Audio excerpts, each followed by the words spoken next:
Welcome. This is the Dance channel. How you doing? I hope that today finds you well, and I hope that everything is working out for you. Well, this is our channel that we focus on lifestyle, health, faith, and a lot of other things. And so we're gonna get into our topic today. You know what that is? We are gonna talk about grasshopper mentality, and we are also going to talk about the doormat personality, so stay tuned. Okay, so this week, as I mentioned earlier, do you know what is a doormat personality? And also, do you know what is a grasshopper mentality? Two similar things, two different things. All right, so we're gonna first start off with asking the question: do you feel like you deserve so much more in life? Do you feel like you have always been taken for granted? Do you feel sorry for yourself? Trust me, a lot of us have been there some way or the other. We have gone through life, and with those questions come to mind because you just believe that there is so much more to life than your present circumstances. But a lot of persons have gone through worse things than others. Why? Because of how you see yourself. So, with our two topics that we're talking about today, about the doormat personality and also the grasshopper mentality, let me first talk about the grasshopper mentality. The first time that came into being was from the chapter in Numbers 13, verse 33. It was the story about Moses sending out spies to spy the land of his enemies, because that was a promised land that God said that they should possess. But after they went there for the period that they were supposed to stay there, and when they came back, the report that they gave Moses was that it's a land with a lot of goodies in it. Food, they look so they were in abundance, but there was a but. The people were mighty. They looked mighty and big in stature, and in their own mind they feel that they were inferior, and so they said that in our eyes we saw ourselves like grasshoppers. So basically you're saying that others look better than you, look more powerful than you think you don't have a chance. And so there's where they got that term, that they saw themselves like a grasshopper. And let me further give you an update on that scripture. The it was 12 spies, and there were only two persons that gave a good report that they should pursue, they should go in and fight against these people, because surely they would have won the battle. But the people listened to the 10 as opposed to the two, and those two persons were Caleb and Joshua, and those were the only two persons that lived to bring the generation that were the children for their offspring at that time. So they were the parents at the time when they were telling about what was happening in the land, in the area where the enemies were. And so they did not get into that promised land that they were supposed to go, but only the children were able, because they spent 40 years in the wilderness, and that generation died, and so was a new generation that actually went into the promised land. And God was not pleased at all. He was not pleased, and because of that he judged his people and that generation there, because basically it was a big disrespect, because the God, the creator of the universe, should say to you, I'm going to give you this. He is depending on you to believe him, to receive it. And that it's not far from how that was like generations ago, years and years ago. And now that are the same God, Elohim, Jehovah, he has not changed. The same God, just a new generation now, but he has not changed, and he's expecting the same of us, That our promised land may be a marriage, our promised land may be healing, our promised land may be getting a house, our promised land may be getting a new vehicle, a car, moving from a place that you are to a better place. So your promised land could be anything that he has promised you that he would give you, and he's expecting you to have faith in him regardless of how long it takes. He's believing, he's expecting us to believe him, right? Because when he says something, he will do it. And he does not want us to have a limited belief system, because we are important people in our own right. We are royalty in our own right. We are special. We are unique. Each of us have have a purpose. We have a purpose on this planet, even though sometimes we feel beat up by life challenges, circumstances, but we are all important. So we are to see ourselves as royalty, important. We are to see ourselves that we are fearfully and wonderfully made, and that God cares for us, regardless of what is happening in our lives and the life of those around us. And so that is the situation, grasshopper mentality. And as I mentioned, it was in Matthew 13, verse 30, that they said they saw themselves as grasshopper. No, we're going to talk about the other term that I mentioned earlier, and that term is doormat personality. Let me ask you first, and some first is the first they're hearing that, but let me break it up for you. What is a doormat? What it is used for?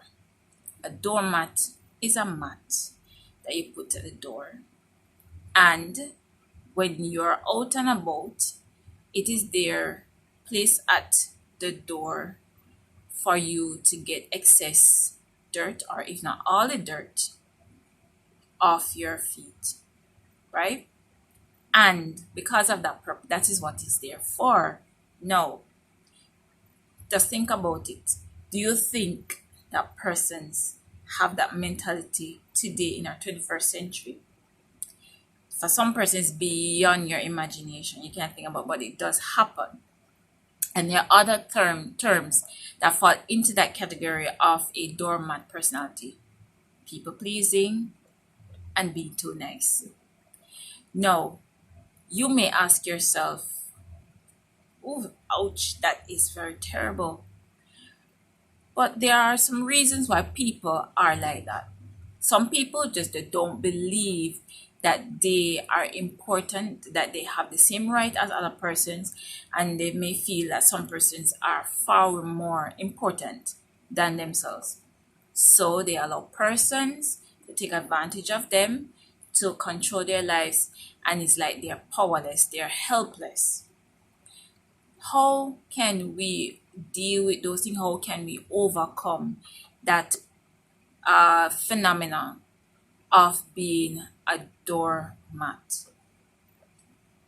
First and foremost, some persons find it very difficult to say no, and a lot of that comes from childhood, that we were taught that we should say yes in order for someone to accept us. And so we find that we have lost our identity in during that process, because we feel that we should go down to someone's level all the time, and that people, we should, in order for us to be accepted, we should be compliant, we should be ready and the beck and call of others. No, with that being said, you may ask yourself the question, or someone else might ask you, where do you come into that picture? And it's something that you need to answer. Now, in order for us to address those issues, you first have to come to the realization that something is amiss, something is totally disjointed, something is wrong.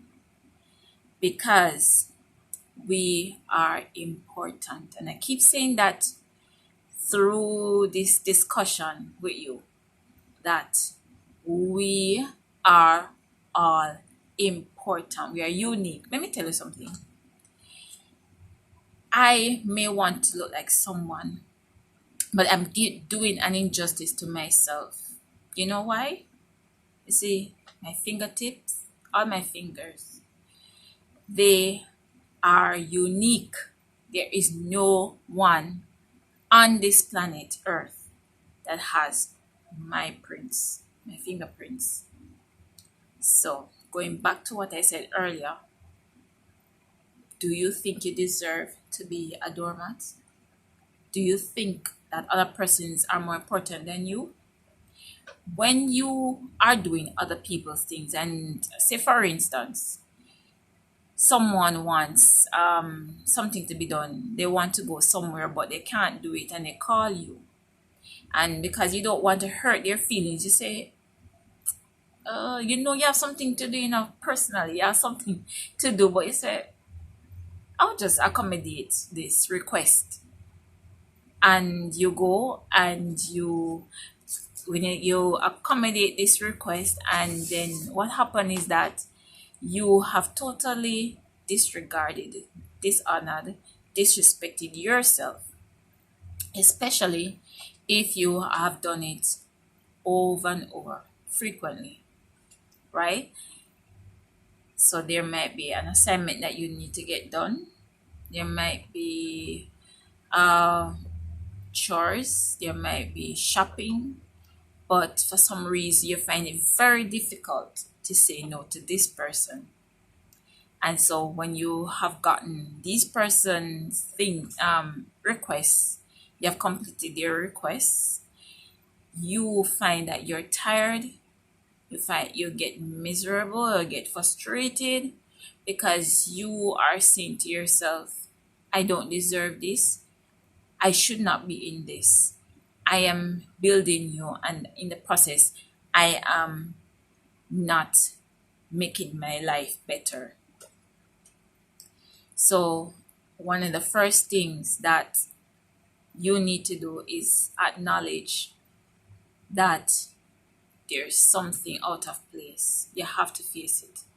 Secondly, you have to believe that you deserve far way more, the best. You're important. I am important, you're important. And so we need to have goals. We have dreams, you have desire. You want to travel, you want a family, you want to earn more money. So many things that you would want to better your life and your family. And you also need to, there are times you can do something for someone else, but not to the point to where you feel at a disadvantage, or you feel like you're being trampled on or controlled. And so there is a time for yes and time for no, but there should be more no than yes when you're thinking about improving your lifestyle, improving yourself, doing what you want to do without being guilty, or being or feeling like you don't have a say in your own life. And these are the things that people become frustrated, and when some persons find out that they have been taken for granted by becoming a doormat for someone else, they get angry. They either get angry with themselves, or they get angry with with others. Sometimes they get angry and they don't confront the person, which that's one of the steps. Two is by confronting the person, saying that speak up, say you don't like it, but they don't turn it at these persons. What they do, they turn it on someone else, and so someone else, innocent person, gets the lashing, gets the anger, and the person who does the perpetrator scot-free. No, they are not confronted, and they don't do any, and they don't know that what they're doing is wrong. And sometimes it's not like they're doing anything wrong, because you have the power to say no. You have the power to decline a request of theirs, especially when it's imposing on what you have to get done, or things that you want to do. Right? So confront, acknowledge that something is wrong, say no more, have your goals, believe more in yourself, do something nice for yourself, start doing something nice for yourself. And those things can be like go for a walk, doing your nails, uh, buying some nice fruits that you like, whatever that you feel that would help you as a person, right? So I'm telling you, and God would want me to tell you, no more doormat personality, no more grasshopper mentality. You are special. You deserve so much more. You have purpose. You have a reason to be on this earth. And it's not to hurt other persons, not to be a disgrace. Your life means so much more. And so, for you, anyone that is listening to me that might be feeling down, depressed, feeling that you are worthless, feeling that you don't have a, you don't, there's no reason for you to live, that's a lie. Don't encourage those mindsets, those thought patterns. They are destructive, they don't help you. We all need to see the best version of you. For you to be a best version of yourself, you have to believe in yourself. One other encouragement I have for you is for you to pray and ask God for guidance and to read the Word of God. So, this is my encouragement for you today. And before I go, I'm encouraging you to like my video, to share, and subscribe. And till next time, peace and bless up.